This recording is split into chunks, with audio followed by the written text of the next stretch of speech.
नमस्कार साथियों, local vocal में आपका स्वागत है।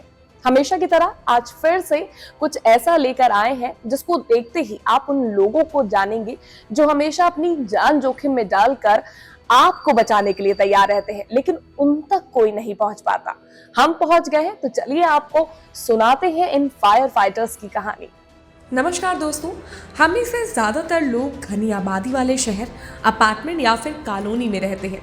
अब ऐसी जगह पर इलेक्ट्रिसिटी का बहुत इस्तेमाल होता है। गर्मियों के मौसम में इस इलेक्ट्रिसिटी से शॉर्ट सर्किट भी बहुत होते हैं। तो शॉर्ट सर्किट से आग लगना भी कोई बड़ी बात नहीं है, जिसकी खबरें हम सभी सुनते रहते हैं। पर इस भीषण गर्मी में अपने आप को इस तपती आग के अंदर झोंक कर जान की बाजी हथेली में रखकर उन सभी लोगों की जान बचाने वाले फायर फाइटर्स के जीवन के विषय में ना ही कभी सुनते हैं और ना ही जानते हैं कि वो कैसे रहते हैं, कैसे काम करते हैं। तो आइए अपने इस वीडियो के माध्यम से आपको दिखाते हैं फायर फाइटर्स के काम करने के तरीकों को और उनके मन में क्या मंडराया करता है, यानी लोगों की जान बचाना या फिर अपनी जान को दांव पर लगाना। साथियों, जब कहीं भी आग लगती है तो उसे बुझाने के लिए फ़ोन करके फायर ब्रिगेड के जवानों को याद किया जाता है। लेकिन क्या आप जानते हैं हमारी कॉल के बाद दूसरी तरफ क्या एक्शन लिया जाता है?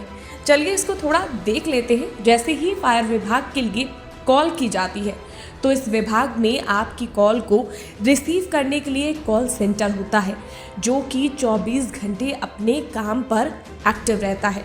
और जैसे ही कॉल आता है तो बिना किसी देर के तत्काल एक्शन लिया जाता है, जिसमें 3 सवाल पूछे जाते हैं। इसके बाद अगर आग बहुत बेकाबू है तो तुरंत सायरन बजा दिया जाता है, जिसकी आवाज़ सुनते ही ड्यूटी पर तैनात फायर जवान अपना सब काम छोड़कर फटाफट तैयारी में जुट जाते हैं। कोई आग से जूझने के लिए तैयार होने लगता है, तो कोई टीम को हैंडल करने लगता है, तो कोई फायर की गाड़ी को स्टार्ट करके आग वाली जगह के लिए रवाना होने के लिए तैयार हो जाते हैं। इस बीच जो समय लगता है उसकी सीमा सिर्फ 2 मिनट की होती है, जिसके अंतर्गत हमारे फायर के जवान आग को बुझाने के लिए निकल पड़ते हैं। कोई भी घटना जब हमारे मिनी कंट्रोल रूम में रजिस्टर्ड होती है, किसी भी माध्यम से हमें सूचना आए, चाहे वो हमारे 112 के माध्यम से आए, 101 के माध्यम से आए, या डायरेक्ट हमारे जो COG नंबर है कंट्रोल रूम उसके माध्यम से आए, तो सूचना को रिसीव करने के तुरंत बाद विदिन 1 मिनट हम लोग मतलब 50 सेकेंड या 55 सेकेंड के अंतर्गत हम लोग मूवमेंट कर जाते हैं।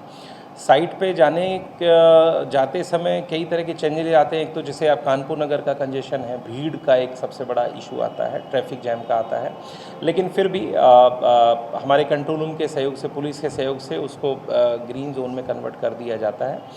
फायर के जवान मौके पर पहुंचते ही सबसे पहले भीड़ को हटाकर अलग अलग टुकड़ी में बिखर जाते हैं, जिसमें एक टीम पानी के पाइप का काम संभालती है, तो दूसरी टीम आग को कैसे और कहां से काबू पाया जाए इसकी रूपरेखा तैयार करने में लग जाती है। वहीं तीसरी टीम ये पता लगाने में जुट जाती है कि आग के अंदर कोई फंसा तो नहीं है, फिर वो इंसान से लेकर कोई जानवर या अन्य कोई जीव ही क्यों ना हो, क्योंकि फायर फाइटर्स का टारगेट होता है कि उनकी मौजूदगी में किसी को अपनी जान ना गंवानी पड़े। इसके लिए बेशक ही उन्हें खुद अपनी जान गंवानी क्यों ना पड़ जाए। जाने के बाद जहाँ व्हीकल स्टेज होते हैं किसी भी घटना स्थल पर, वहाँ भीड़ ज़्यादा रहती है, तो भीड़ को भी नियंत्रित करना रहता है।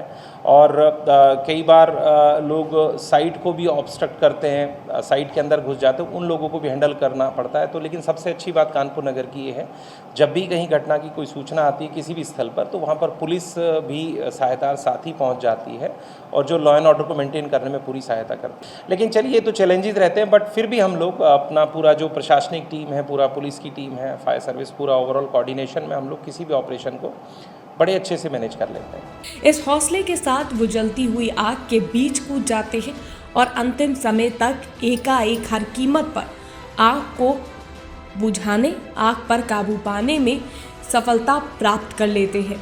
इसके अलावा अगर असल ज़िंदगी की बात करें तो हमारे फायर जवान भी हम लोगों की तरह एक आम इंसानी दुनिया का एक हिस्सा होते हैं। उनका परिवार भी होता है, लेकिन इनके टारगेट में बस इतना ही बना रहता है कि आपको जोखिम से बचाने का लक्ष्य और आपकी ज़िंदगी की सुरक्षा। ऐसे फायर फाइटर्स को लोकल वोकल सलाम करता है। जय हिंद।